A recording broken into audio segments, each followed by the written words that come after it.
See, I told y'all about Hassan Campbell. I told y'all what type of brother that is. What type of person that is. He ain't my brother.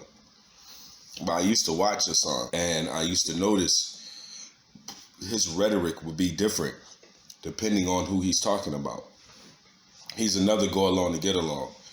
He tries to come at the industry like he not like that, but depending on who Hassan Campbell talking about, he's ultra super disrespectful towards dead people, and his excuse is that, well, if the rappers talk like this, and he's supposed to be, you know, ex-hip-hop and hip-hop, whatever, you know, his story with Bambaataa and all that, he feels like, oh, if the rappers is talking about smoking on the pack and all this stuff, you know, I'm gonna be ultra disrespectful, but he do it for views, you know, that shock jock stuff. But another thing too with him is he's the type of brother that don't have no conscience, because even when people point out, Hassan, what you do and your tactics and how you handle your rhetoric, how you deliver, even when people, even your audience, I read your comments, even when they call you out,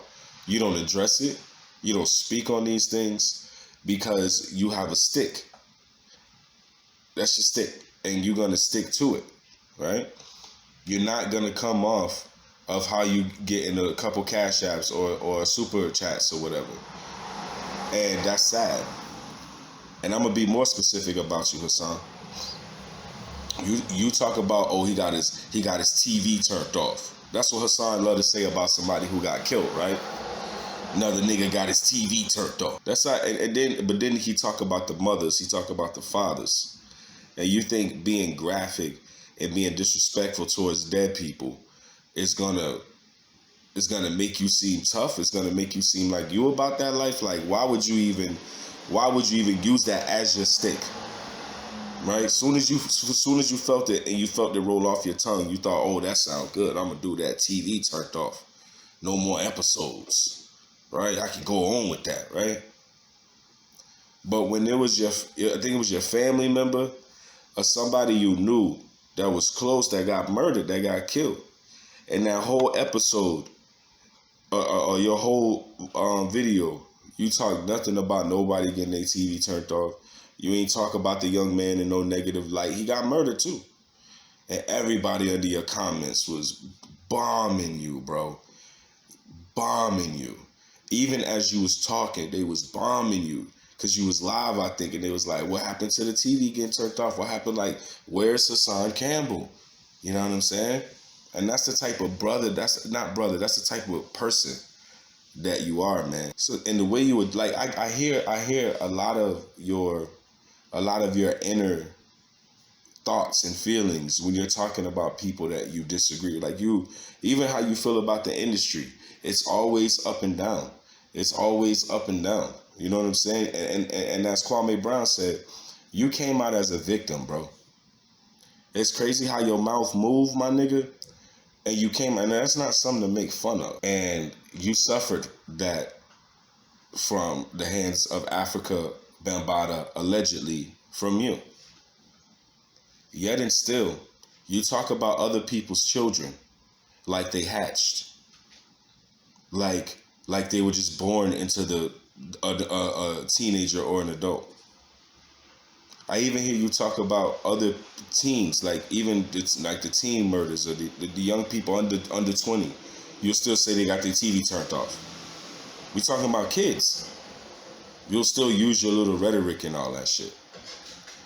That's just that's and then you on Kwame's page half drunk. You looking mad sad. You can't stick to your points. Or I'm gonna admit, as a man, I can admit. Nah, as a fuckboy who's live and 100,000 people's watching him right now, I know I can't put up a fight.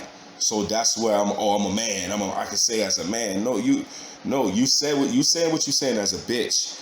And the thing that you had to apologize about, you said that as a bitch as well.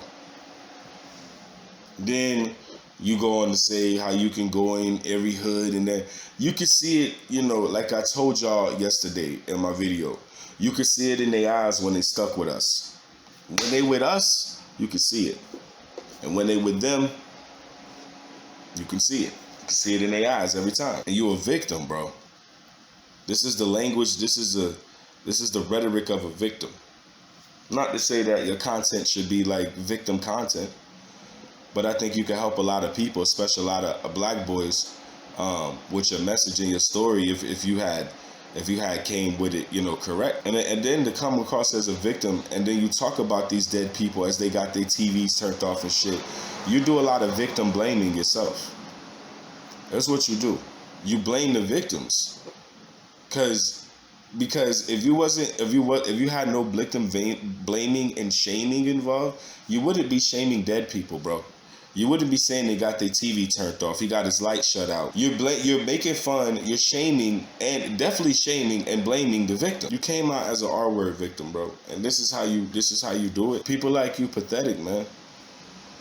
That's why every time you try to go at my son or one of these other guys that's in y'all little circles, that's in y'all little little community of go along, get along ass niggas, it always looks reflectionary.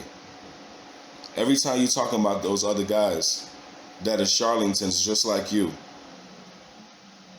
it's reflectionary. You're just talking about yourself every time. Your platform is becoming disgusting, Hassan. Man, I know some things that you've been through, bro, at points in times of your life probably made you heartless, or you thought some of the things you did was okay, and maybe as an adult, and now that you got children, you regret those things. My nigga, rethink your stick, bro. As a black man, bro, come home. Come home, Hassan Campbell. Come home. They don't even want you over there anyway.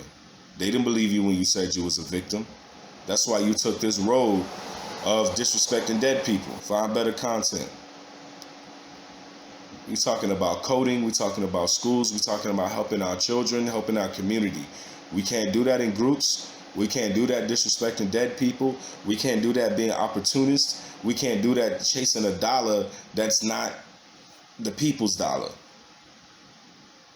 Them outside dollars, especially when you're not bringing them back home, man.